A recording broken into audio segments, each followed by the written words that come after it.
to The Countdown.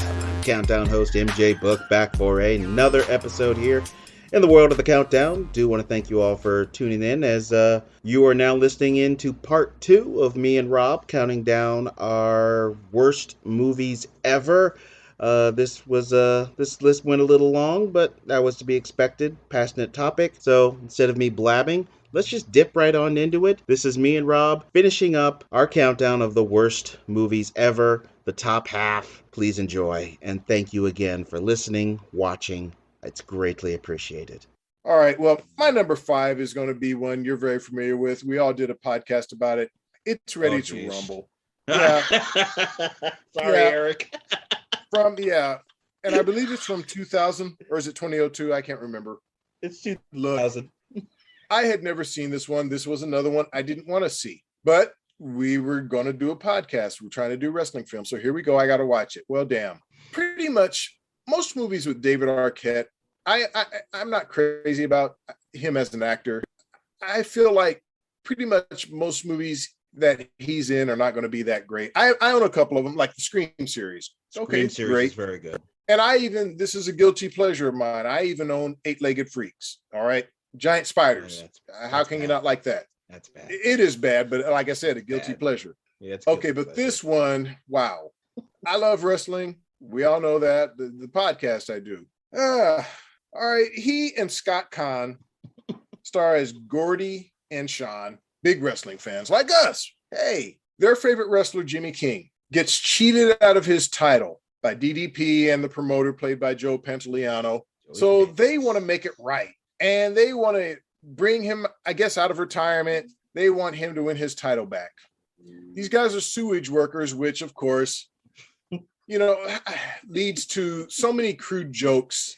Dookie. Yeah, we see a highway full of shit. The movie starts off with David Arquette sticking his finger up his own ass, all in an effort to just get a free drink. Like, you couldn't have thought of a better way to hustle a free drink than to do that. It worked. It did work, okay? But man, I mean, Rose McGowan is in this, and there is I don't know if you'd call it a love scene between her and David Arquette. That's exactly what it is. Yeah, I mean, but it's kind of awkward and uncomfortable to watch. It's just, it's like this whole movie, pretty much awkward and uncomfortable to watch. The best thing about this movie is at the end, the wrestling scene, which isn't all that great, but it's still the best part of this movie, which tells you how bad the movie was. It's an hour and a half of my life I'll never get back. It's brain cells that I've lost that are gone forever, but it is what it is. And so that's why it makes my number 5. I'll never watch this again. There's no reason. I feel very bad that I had to watch it at all. Just an absolutely horrible movie. Ready to Rumble. Sorry, Eric. In a way, I feel like we're kind of shitting on him a little bit. No holds barred. Ready to Rumble. Mortal Kombat Annihilation. Look, I don't think he liked any of those movies. He might have liked Annihilation. He liked Mortal Kombat. Yes, he did. He liked Annihilation. And he liked but that's not on my list. It's not on my list. So if anybody's shitting on him, it's you, not me. Well, but you do have Ready to Rumble. I don't think he liked that one though. No, he didn't like that one. Yeah, there you go. Yeah. He forgot how bad it was, I think is what he had said. Right. All right. My number 5. In some ways, it's painful that this is number 5 because it involves something that I love more than Star Wars. It's right there on par with Batman, James Bond. So if you know me, you should probably already know where I'm going. For those on YouTube, Star Trek 5, Final Frontier. I am an obsessed Star Trek fan. I am a Trekker through and through. I love Star Trek. This was in 1989. I think William Shatner, who I call the Shat, is a god. I have a picture with that man, which I spent $90 to go to a show and to get that picture. The picture was $50, and I would do it again because it's the Shat. William Shatner directed this movie, and it is utter shit. It is by far And this even includes as far as that new batch, I only saw the first one. I would rather watch that than watch Star Trek V, The Final Frontier. It is the most god-awful, brainless, mindless, worthless, absolutely has no point existing in the Star Trek universe movie that has ever occurred. How can I describe this plot? I mean, essentially, Spock's brother takes the Enterprise for himself, takes the crew hostage. He has this ability where he can make people kind of obey him, not in a slave way, just make them understand. It's a weird plot. He's basically hypnotizing them. They're on a mission to find God at the center of the universe. That's the plot. God at the center of the universe. He's a Vulcan, but he's an emotional Vulcan. So he's a little different than Spock. He's way more emotional. And they're trying to find God at the center of the universe. What else can I say? That's the plot. God at the center of the universe. As soon as I heard Cybok, who's the character, say, I'm like, God? What? God? We're bringing religion into this? Because they've hinted to religion here and there, but not like this. This was just so blatant. And again, I don't have a problem with people that are religious, not at all. But this was so out of place in Star Trek. It just didn't work, and it didn't help the bad comedy that was in this movie. There was a lot of bad comedy. Now, Star Trek IV, The Voyage Home, is also comedic, but they did that right. It was funny, and it worked. This was terrible. And of all of William Shatner's projects, this is the one that it is so painful to look at. I own TJ Hooker series on DVD. I know people shit all over that show. I love TJ Hooker. I could watch that all day long, no problems. He was in Miss Congeniality. I can watch that. Doesn't bother me. But this movie, and it's all on Shatner. He directed it. So he was he wrote the story was him. He wrote this story. This came from his head. Shit. And it's the only stain to me on that great man that is the Shat. Star Trek V, The Final Frontier, which thankfully would be his final directorial in a Star Trek movie. I love you, Shat, but my God, you took years off my life watching this thing. I sat through every frame in the theater, but man, there was about 3 or 4 times I nearly got up and left. But I sat through it, but even to this, I just can't watch this thing. It's just bad. It's so bad. Star Trek V. Uhura's naked in this. Who? Oh, is she? You don't see anything. Well, how old is that's she? Old enough where you don't want to see her naked. I mean, you don't see anything. But I don't know. Maybe, I don't know. But they hint to it that she's naked. It's like, no.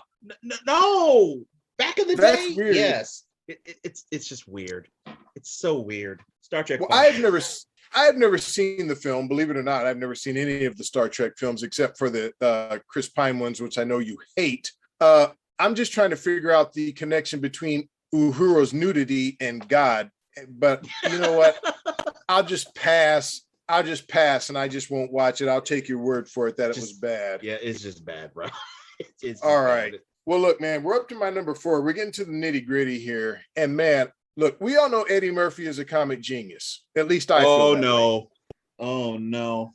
But come on, man. There is no excuse for the adventures of Pluto Nash. Okay? No excuse whatsoever. Yeah. Now, the budget of this movie, and maybe most of it went to Eddie's salary because Eddie could still command a large salary before this film. The budget of this movie was $100 million. Yeah. $100 million. The box office gross was $7 million. Yep, this is one of the biggest financial disasters in cinematic history. Now, the plot, if you want to call it that, it's 2080. And apparently there's a colony on the moon called Little America. Pluto Nash, a businessman played by Eddie, buys a club, or there was a club on Little America. He buys a club, makes the club pretty successful. Hey, well, several years later, 7 years later, beautiful, we talked about her, beautiful Rosario Dawson comes. She's the daughter of one of Eddie Murphy's friends, Pluto Nash's friends. And she's stranded on the moon. So she's like, I need to get back to Earth, So Eddie hires her to work in the bar, earn some money, she can get back to Earth. All of that, really none of it matters because Rex Crater, a businessman on the moon, wants to buy the club. The club is successful. He wants to buy the club. Well, Pluto doesn't want to sell the club. So look, it's kind of a sci-fi comedy action flick, supposedly. So all of the Crater's henchmen come after Eddie, trying to kill Eddie, trying to kill Rosario, we want the club. Man, I tell you what, I could have cared less about any of it because it was so bad, so terrible to watch. Look, special effects, were there some? I mean, I guess. I mean, yeah, there were some, but did it make the movie any better? Hell no. Did the beautiful Rosario Dawson make this movie any better, any more tolerable to watch? Well, you know what? She's beautiful a little bit, but not much. Not much, though. Eddie Murphy, but a little. Hell no. I'm sorry. This movie was a complete waste of time, waste of money. I'm surprised. You know what? I think after this film, look, Eddie made some films after this that I've watched and that I've enjoyed. But I think for most people, this was it as far as Eddie Murphy. This was it. I'm a hardcore Eddie fan. So I have watched some of his stuff after this, like I said, and I've enjoyed it, but he made it rougher. He made it a little rougher. He did. After this movie, I don't think Eddie's career was quite the same. Eddie used to be box office gold. If Eddie Murphy was in a movie, it made money. After this, I think people said, nope. He's kind of on the climb back up, though. He's at least lately, he's kind of been going back on the right direction, but he'll never reach the level that he was. But at least he's going wasn't. Up but now. And I agree. And you know what? To his credit, look, because Eddie Murphy's been around since the 80s. So the fact that if he can still make a movie and people come and see it, that's a credit to him. Like I said, dude is a comedic genius. I didn't think I would, but I enjoyed the second Coming to America. But this one, Eddie's lucky that this did not completely ruin his career and that he is so beloved, because this movie was absolute garbage, a waste of time and money. My number 4, The Adventures of Pluto Nash. Yeah, I was waiting on that one to come up. I've actually never seen it front to back. The trailer never interested me, so I just stayed away. I was like, there's just no reason for me to watch this. And then I heard the backlash. I'm like, yep, that I didn't waste my eyes. Don't do it. It's not even on my list. I can't even have it as an honorable mention because I didn't watch it. All right. These top 4 have been kind of rough for me because a few of these I kept switching around because these are some really, really shitty movies. Just absolute, if it's a choice between this movie and The Bullet, I may consider The Bullet because these are just that bad. Yeah. Number 4, part of a franchise that was very successful in the beginning, and dear God, it did not end well. And it has a guy in it that we named earlier, Michael Caine. Oh, wow.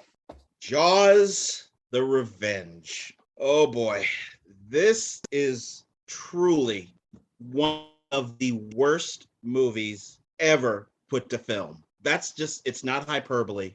This movie is bad. The Jaws franchise, legendary, obviously.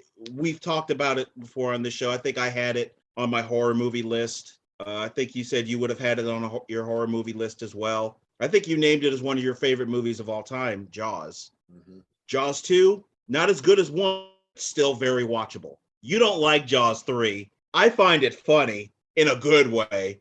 So I own the first 3. I don't own the 4th one, and I could have got that one for free, and I still said no, because I bought all the Jaws movies when Blockbuster Video that was near me was closing, and they were selling all their DVDs for like $2. So I bought the first 3, and they're like, hey, we'll just throw in Jaws: The Revenge. You can have it for free. I'm like, I don't even want that thing for free.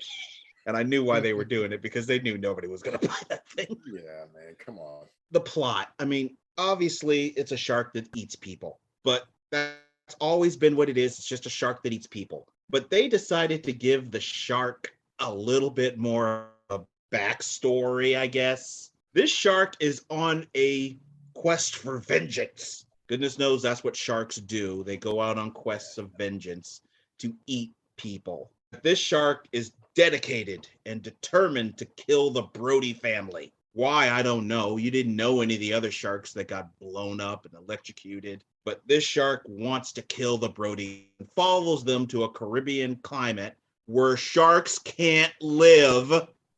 They cannot live in those waters. It scientifically, they can't survive. But this shark somehow, I don't know, maybe took a potion or something, and follows Lorraine Gray, who plays Ellen Brody, who's visiting Lance Guest, who plays Michael Brody, to the Caribbean.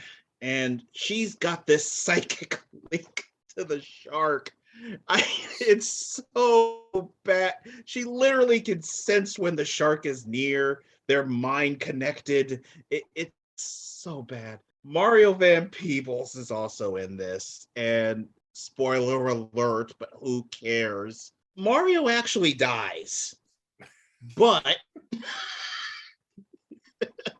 somehow, I mean, literally there's a scene where he falls in the shark's mouth.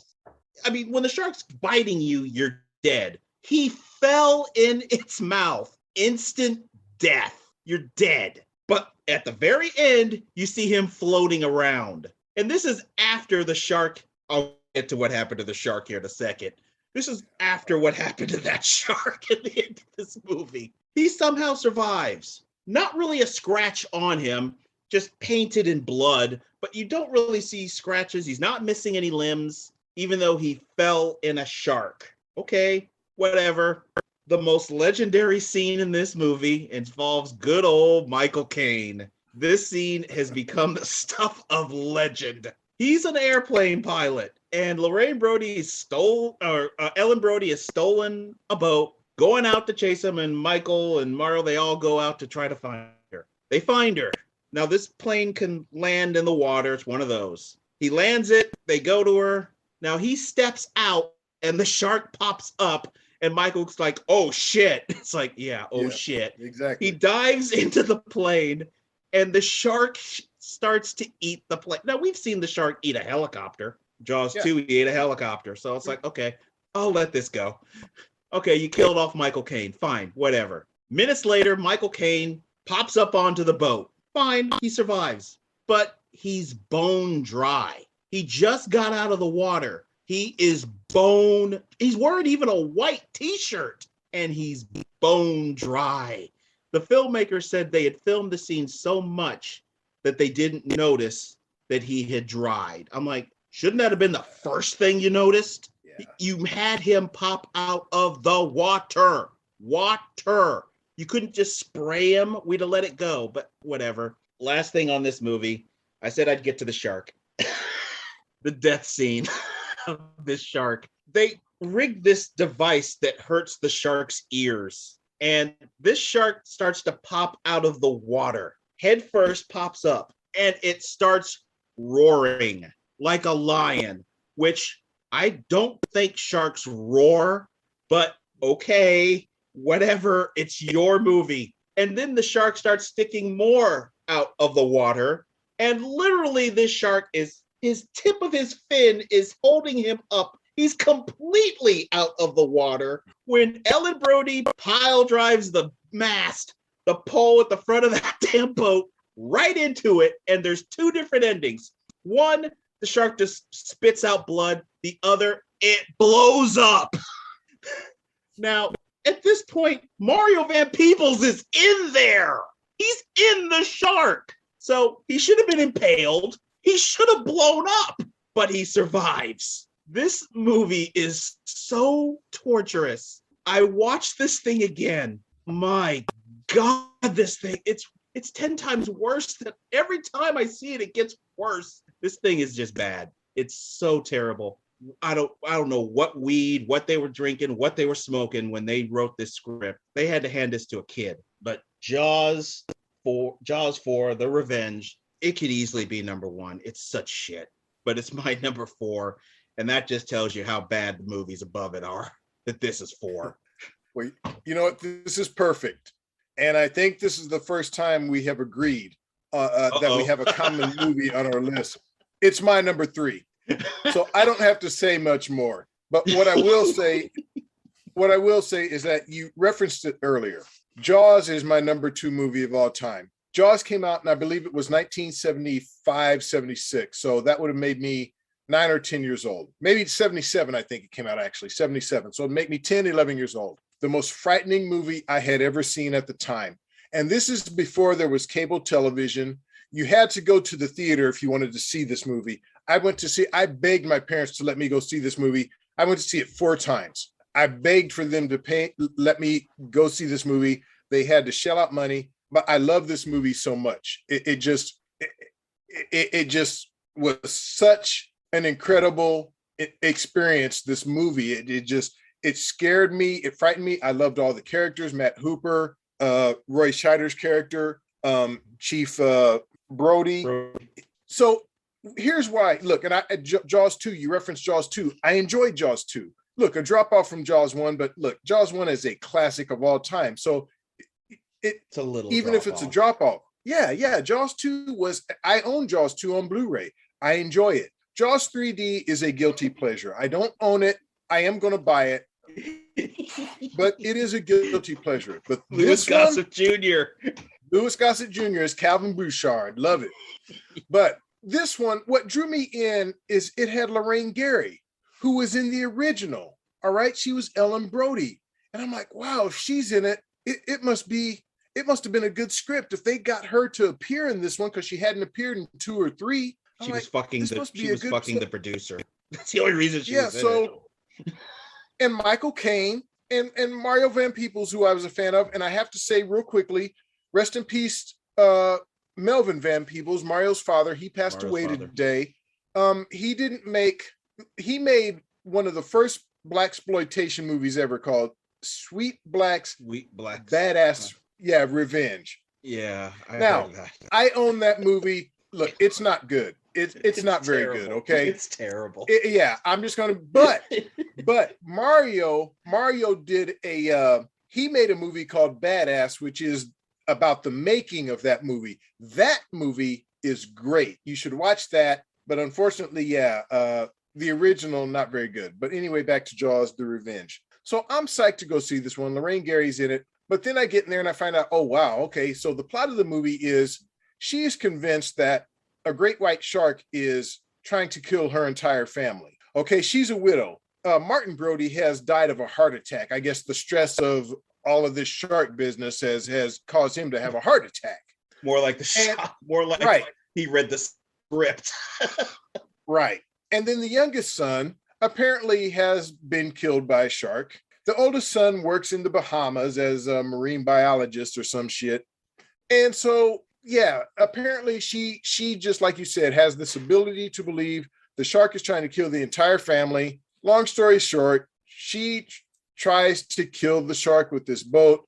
Michael Caine plays Hoagie, who is who kind of has a thing for her. He's attracted to her. He's an older man and she's an older woman. He's attracted to her. Mario Van Peebles plays the assistant to Ellen Brody's son. Look, man. I've said this countless times on this podcast. You cannot have a sequel to a movie that I love and have it be this bad. I already spoke about Jaws 2, a decent sequel to one of the greatest movies ever. Jaws 3, not very good, but a guilty pleasure. This one, just absolute garbage and bullshit. I'm not going to go on about it because you went on about it and you were right on point with it. But yeah, this is my number 3, Jaws the Revenge, an absolute train wreck of a movie. It just bothers me that this has to be associated with the rest of the Jaws franchise because it was so bad. They keep talking of doing another one, a reboot or a remake of Jaws. Look, definitely do not do a remake. You cannot top the original. Steven Spielberg is a genius. There's no way you can top the original. If you want to do some sort of prequel or try to do a sequel, fine. Do not do a remake. you can't touch the original. We'll see if they end up doing. But you said previously that we finally shared one. Well, guess what? We're about to share another one, and you knew this movie was going to appear. Oh, okay. Ready to Rumble. And I am not going to spend a lot of time on this turd. Yeah, I will don't. say I had avoided this movie for quite a while, or not quite a while, but enough. I was dating a girl named Teresa. I explained this also on Third Generation Wrestling when we reviewed this turd. Me and her used to have movie nights at home where we would watch a movie that I owned. We would watch it together, and then the next one would be hers. A lot of couples do this. You just try, it's just a bonding type thing. Well, she pulled out the VHS tape. That's how far back this was. Ooh, wow. For Ready to Rumble. And she held it in front of me, and I'm like, oh no. Because I had avoided this thing like a plague. I knew it is got to be shit. And I'm sitting there watching that movie with her, and I had no words. It was so bad. And then it got to the love scene, and I had to look away because the movie was so bad. It was starting to hurt my eyes, legitimately hurting my eyes. It was so bad that I just looked away. And when we ended up watching it, I ended up doing the same thing because it was just so bad. I had to look away just for a few seconds. So I'm sorry, Eric. But yeah, Ready to Rumble is just an absolute torture fest. I'm not going to spend any more time on that turd. You said everything. It's my number 3. So yeah. What is your number 2, the runner-up of shit? Wow, this is tough. My number 2, I don't know if you've ever seen it because it came out in 1987. And it stars, look, he's controversial right now. But as a child, I always had a lot of admiration for him. The movie is Leonard Part 6. Oh, God. Now, this movie, and you're a James Bond fan. This movie is supposed to be a parody of spy movies. Oh, totally. Now, even though it's called Leonard Part 6, there was not a parts 1 through 5. Thank God. Thank God. Because Part 6 is one of the worst films ever. But Bill Cosby stars as Leonard Parker, a retired CIA agent who is brought out of retirement to bring down a lady, a vegetarian. Let me read it just to make sure I have it right. Okay. He's called out of retirement to save the world from an evil vegetarian. Her name is Medusa Johnson. Yep. Okay. She brainwashes animals to kill people. Yep. Now, in order to do this, he has to break into her headquarters, which is called the International Tuna Factory. Now, look, I'm just going to leave that there and let all of the listeners, make their own decisions on that one. Okay. He breaks into the factory. He brings down all of the vegetarians. And look, we're talking about Bill Cosby here. And he brings down the vegetarians by using magic meat. Melted butter. Once again, I'm just going to leave that there. But I will say that given what we've heard about Bill Cosby, magic meat is not a term that is appropriate at this time. But it's in the film, so I've got to reference it. So he saves the day, and he escapes the headquarters by riding on a giant ostrich across the roof, and the ostrich flies to the ground. Anyone with a half a brain knows that ostrich is one of the largest birds in the world. They don't fly. They can't fly. There are just certain things that you wish you hadn't seen, that you just wish you could erase from your mind, from your brain, but you can't. And this movie is one of them. I've seen lots of Bill Cosby's movies. I like Bill Cosby.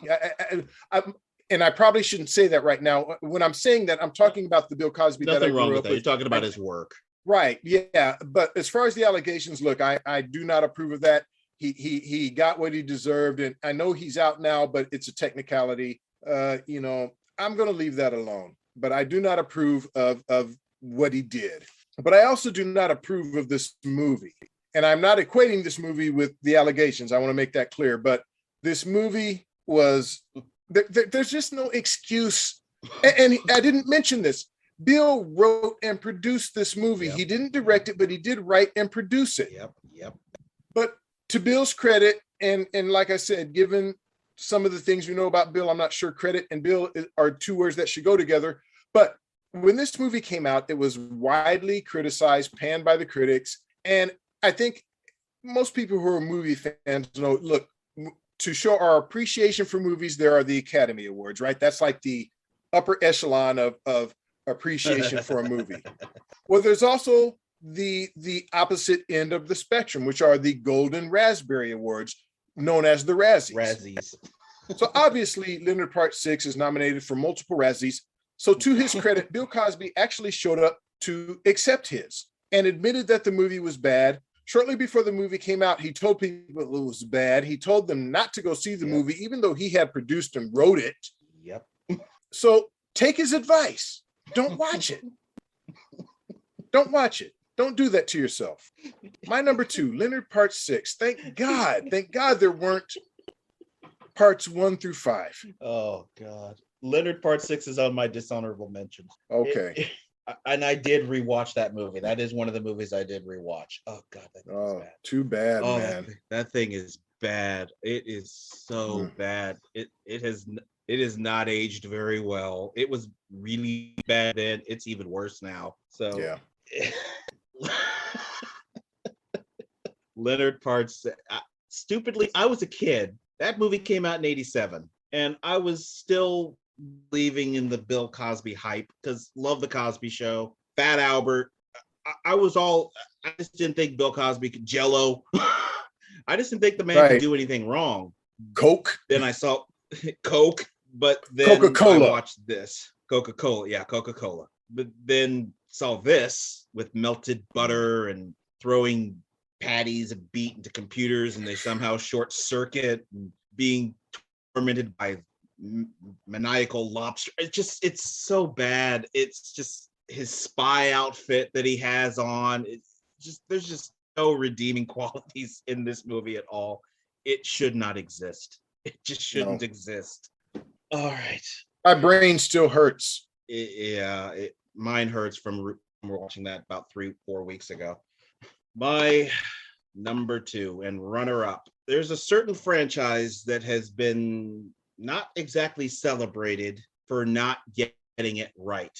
And one of these is the video game franchise. Oh boy. It just cannot get it right. Most of the time, it just fails. And sadly, all of this got started with one movie, Super Mario Brothers. Oh dear God. Super Mario Brothers. I grew up in the age of Nintendo. I'm a Nintendo kid. I played Atari, but I grew up when Nintendo started to show up here in the United States. And obviously, Mario is the flagship.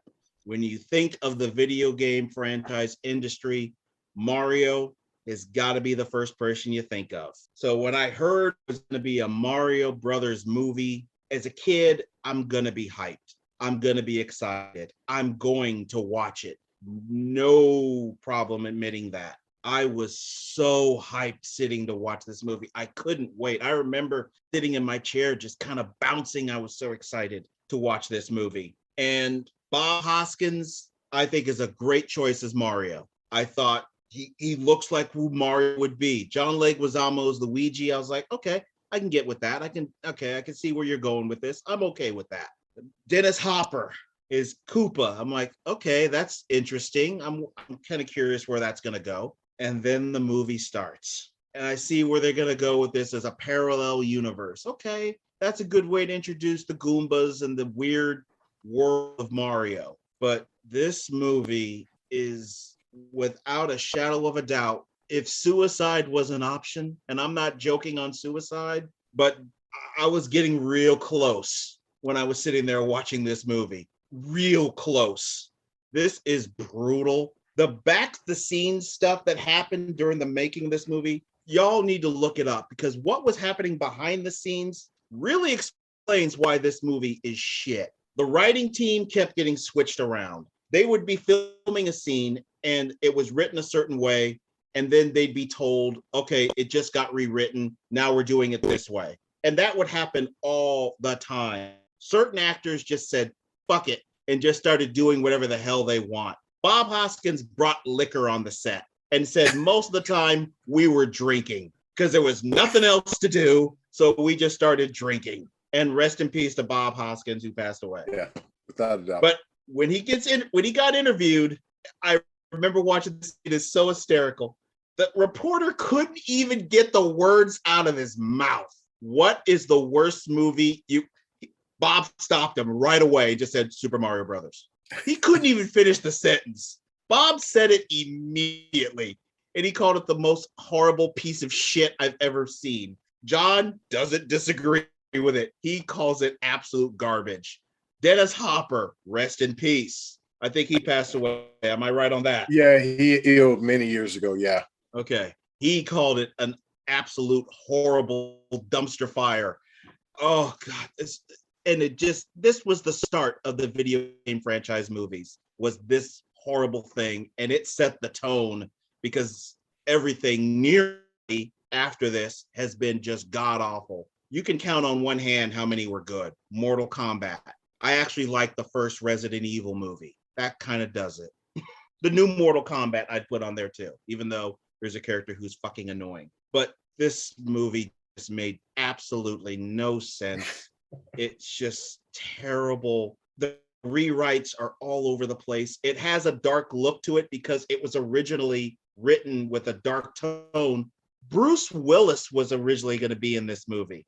I don't know if you knew that. No, I did not. Bruce Willis was going to show up in a Shaft, like Die Hard. That he was going to be in a scene just like that in this movie. The set, you will like this. Remember the steel plant in Terminator 2? Oh, yeah. The same place. This movie is filmed in that same place. Same spot. Wow. Is where T2 was filmed for that scene. This movie is filmed. It's just so bad, so terrible. And I did rewatch this, and oh God, I nearly took a fork and gouged my eyeballs out. Super Mario Brothers, an unmitigated piece of shit. And Mario, they've never gone back to the movies with Mario. They keep wanting to do another Mario movie, but Nintendo has been very strong that they have control, not Hollywood. And it's Hollywood's fault that this movie is so bad. So number 2, Super Mario Brothers. I don't know if you ever saw that turd. Thank God, no. And I've referenced this on many of our wrestling podcasts. I'm not a video game guy. And it's not because I don't like video games. Sadly, I just suck at video games. So since I suck at them, I don't buy them. I don't play them. Apparently, I'm missing out on something, but I have no eye-hand coordination or whatever it takes to play video games. I don't have it. So luckily, I've never seen that one. But I have heard many others say that was an absolute piece of garbage. So I can see why that would make your list. So I guess we're up to my number 1. And I believe this is going to be the most recent movie that I have on my list. And here's the worst thing about it. This was a movie I hadn't heard of, but I watched it because I had heard that it was so bad. You what? And I have morbid curiosities. I have guilty pleasures. So I'm like, can it really be that bad? Well, yes. Yes, it can. And this movie is from 2003, and it's called The Room. Oh, I don't know if you're familiar with this film. Okay, but it is written, produced, and directed by a guy named Tommy Wiseau. Oh boy. Okay, Tommy Wiseau is not really famous. What he is known for are terribly bad movies. This one of the absolute worst movies of all time. I mean, absolutely. This is a movie. In doing research for it, this movie had a $6 million budget. Now, where in the fuck did they spend that $6 million? Because watching this movie, you cannot see that. This movie has no actors of note who you would recognize. There are no elaborate sets. There are no special effects. It stars also Tommy Wiseau, who plays Johnny. He's a banker. He has a fiance. They're in love, but his best friend is messing around with his fiance. So that love triangle is kind of the main plot. And for those listening and not watching, I'm using air quotes when I say plot, and I'm using a lot of air quotes when I say plot. But there are some subplots. I'm also using many air quotes when I say that. The fiance's mother is in the movie. She has breast cancer. We're talking some of the worst, most wooden acting you've ever seen. We're talking clunky dialogue. We're talking awkward love scenes. Sometimes it appears that when they're talking, I don't know if you've ever seen those old Korean martial arts films where there is extremely bad dubbing. You know, they're speaking in Korean, but they're trying to translate it to English. And it has that feel. Yeah. They're speaking English, but for some reason, a lot of times when Tommy Wiseau is speaking, it's like the audio doesn't match his mouth. This movie has absolutely nothing going for it. Horrible acting, horrible directing, horrible script, unintentionally funny. Now, Tommy Wiseau claims that all of this was intentional. He meant for the film to be this way. I don't believe it. Most people who watch it or who have seen it don't believe it. It is just a terrible, god-awful piece of garbage. Okay? That's just what it is. The movie is so bad. I mentioned the $6 million budget. The box office of this movie, $1,900. That's what the movie made when it was released in theaters. Now, because the movie is so legendarily bad, in DVD, this movie is even on Blu-ray. You can even buy this movie on Blu-ray. It is so legendarily bad that it has an actual cult following. Yep. People have watched this movie. People, if you go to Amazon, you will see this movie rated as 4.5 stars. Not because it's great, but because it is so incredibly bad. Yeah. People buy it. Exactly. So it's so bad that in 2017, James Marsden, who is a pretty well-known actor, he was in some of the X-Men movies, the early X-Men movies. He starred as Tommy Wiseau in this movie. I believe I said it was called The Disaster Artist. This movie was made about the making of this horrible, terrible movie. Now, unlike the actual movie, the movie about the making of this terrible movie was actually well received by the critics. It won some awards. Mm-hmm.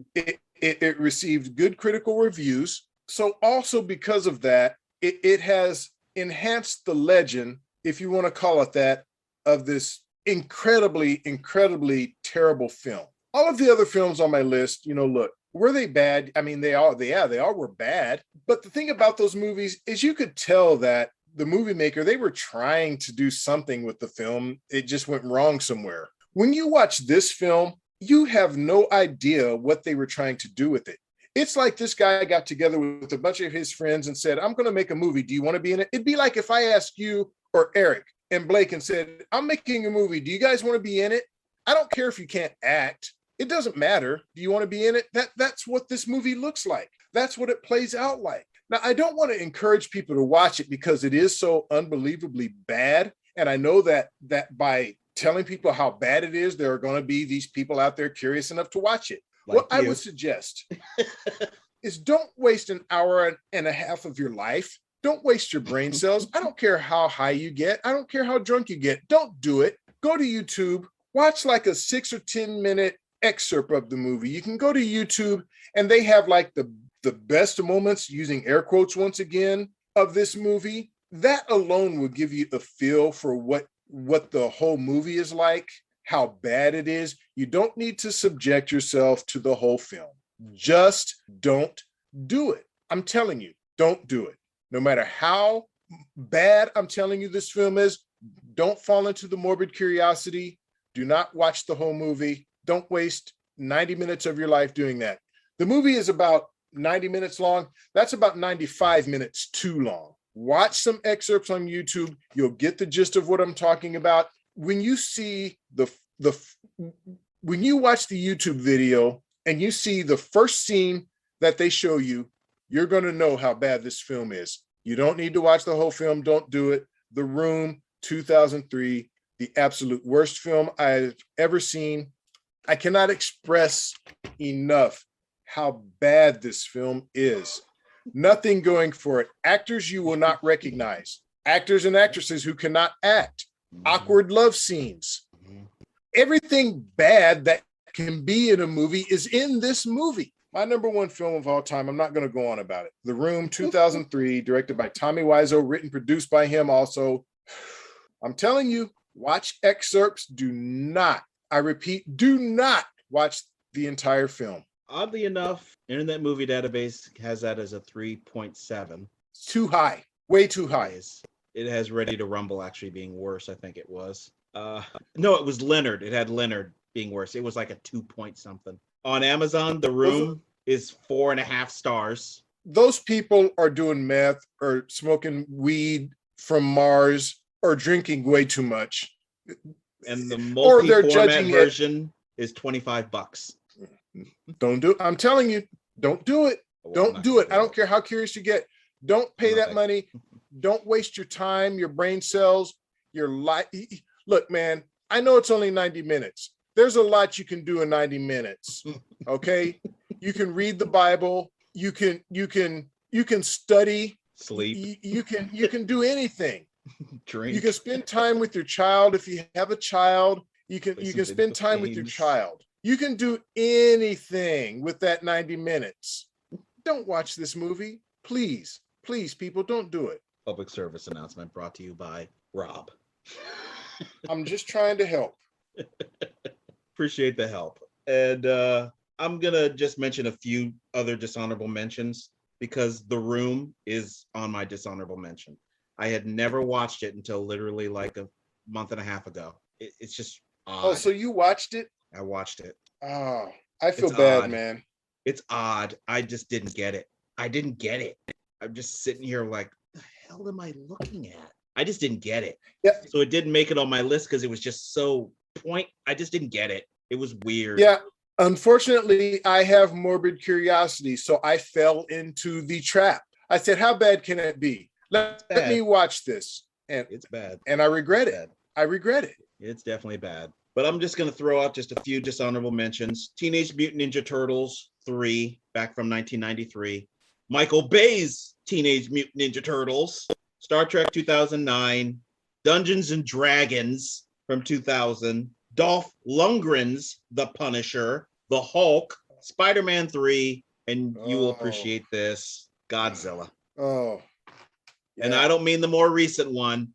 You know which one I'm talking about. 1998 with Matthew Broderick. It's not like the recent one was great, but yeah, it was better than that piece of shit. And Star Trek Generations, which I actually walked out of. So 2 Star Trek movies I've walked out of. Jeez. Believe it or not. Okay. Kirk dies in that one. That's why I walked out. And it's just stupid that they killed him. All right. My number one, which there's no way in the world this is a secret, because you were waiting, I'm sure, where this movie was going to be. And after I kept naming a movie, you're like, okay, it's a little higher up. And I kept going, you're like, okay, it's a little higher up. By the time I got to 4, I'm pretty sure you were like, okay, it's probably his number 1. And it didn't used to be. But yeah, this movie, it's Batman and Robin. It's Batman and Robin is just unmitigated torture. You suck. You suck. You suck. You suck. You suck. You suck. It is absolute piece of shit. I would rather watch The Room than watch Batman and Robin. It is bad. It's just, there is no redeeming qualities within this movie. Maybe looking at Alicia Silverstone's butt when she's dressed as Batgirl. That's about it. That's it. I mean, not even Arnold Schwarzenegger, the Terminator himself, could save this piece of shit. And we should have known. I remember sitting in the theater for this, and I fell into, I'm a Batman dork. I'm gonna fall for it. I was hyped. At this point, I just didn't feel they could do wrong with Batman, and they hadn't. The original Tim Burton, amazing, classic. Batman Returns, a little bit of a drop, definitely, but still completely watchable. Batman Forever. I don't like the nipples on the Batsuit, and I don't think Val Kilmer was a good Batman, but the movie is completely watchable. So I just didn't think they could do wrong. This movie starts with them getting dressed in the Batsuit, Bat and Robin suit, and the whole thing of looking at the car when it's spinning around that Schumacher did in Batman Forever. And all of a sudden you hear Robin in the background go, "I want a car. Chicks dig the car." And Clooney just looks at the camera and goes, "This is why Superman works alone." I'm like, wait a minute. Now, you have to think of yourself at this time. There was not really a cross brand here where you would watch a Batman movie and they'd mention some other hero, or a Superman movie and it just didn't exist yet. They just threw Superman's name out there. And I'm like, okay, that's a little weird, but all right. It gets to the fighting at the very beginning, and Batman busts into this museum window, leaves the bat signal in the window. He somehow went through the window and it formed the bat logo. Don't know how he did that, whatever. And he just looks at Freeze and just goes in pure George Clooney voice. He doesn't throw his voice. He just says, "Hey, Freeze, I'm Batman." That's when I knew this movie was not going to be good. And this is literally like 5 minutes in. And I knew, yeah, this is shit. This is going to be bad. And what went on for the next 80 some odd minutes is truly eye torture, punishment for every negative thing I've ever done to anybody in my life. This movie is so bad in every sense of the word. There's just nothing good. The ice puns by Arnold, the pun master, they're all bad. And not even the good bad that we're used to with Arnold. These are just bad. They're just totally bad. Ooh, I'm a man, Thurman, which is what I call her because she looks like a dude to me. Just Uma Thurman? I think she looks like a dude. As she's aged, she looks like a dude. When she was younger, I thought she was hot. Back in the days of Baron Munchausen, I thought she was hot back then, which I own that movie on Blu-ray. I thought she was hot back then. But as she got older, she started looking like a dude to me. Just bad. I haven't seen her lately, but Chris O'Donnell as Robin, I never was a fan of because he's too damn old. And he was just a brat in this movie to the 10th degree, which is weird because he's supposed to be like a teenager, but he was like in his mid 20s or 30s in this movie. It just didn't make sense. And George Clooney as Batman, you're supposed to kind of throw your voice a little bit. I mean, Keaton did it. Kilmer did it somewhat. Clooney couldn't even be bothered to try. He just said the hell with it. I'm going to just sound like myself. So when you hear him as Bruce or Batman, there's no fucking difference. He sounds the same. This movie is just torture. It is god awful. And it really took a beating on my Batman. I had to take a break from Batman for a little while because this movie was so bad. I just had to stick Batman on a shelf. I own this movie on VHS. I own this movie on DVD. Maybe someday I'll own it on Blu-ray, but I don't plan on it unless I buy a box set. The only prop I will give this movie, other than seeing Alicia Silverstone's butt in the Batgirl suit, is that because it was so bad, we got the Dark Knight trilogy. That's about the only thing that was good about this movie. We got the Dark Knight trilogy because this thing was so bad. And Joel Schumacher, at least he understood. I think, didn't Joel pass away? He did pass away, yes. Okay. So rest in peace, Joel Schumacher. At least he understood this movie was bad because the man apologized. And I was cursing his ass out because of this movie. But when I saw him apologize, I'm like, okay, I'm still blaming you, but I don't hate you as much as I did before. You're acknowledging that this movie is unmitigated torture. If you're a Batman fan and you haven't seen this movie, try to keep that streak going. Try. Unless there's some situation in which you need to watch it, which applies to you, Rob. So, because you still, even though I'm saying all this, and it's my number one, you still have to see it. And I even given you a reason to watch it because you can force me to watch something torturous that I've never seen. So I'm trying to make it even at least for you. But okay, yeah. And that's the odd thing about it. I own this movie, right? I have a DVD set that has all 4 of these films. I've seen the other 3, and I believe Joel Schumacher directed the one previous to this. I believe it was called Batman Forever. I like that one. I enjoy that one with Kilmer as Batman.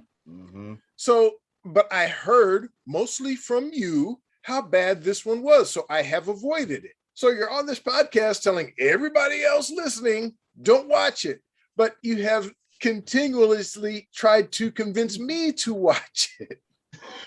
Now, look, one of these days, will I watch it? Yeah, man. I mean, I own the movie, and like I said, I have morbid curiosities.